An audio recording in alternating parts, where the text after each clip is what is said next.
Tahukah anda burung helang antara makhluk Allah yang apabila dia nampak ribut, apa yang dia buat? Dia tak lari tau, dia pergi ke arah ribut tu. Cuma. Apa yang dia lakukan adalah dia akan terbang menembusi awan hitam itu, dia terbang lebih tinggi dan akhirnya dia selamat daripada ancaman ribut. Berbeza dengan burung-burung lain, bila berlakunya guruh bunyi, awan hitam datang, burung-burung selalunya akan lari, tapi bukan helang.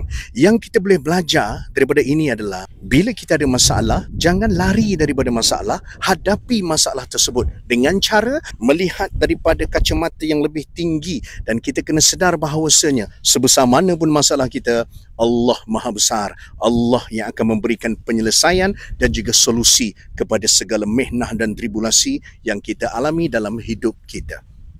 Belajar sesuatu, buka mata, buka hati, insya-Allah alam ini kita dapat belajar banyak perkara. Apa? Apa empat? Dataran Langkawi.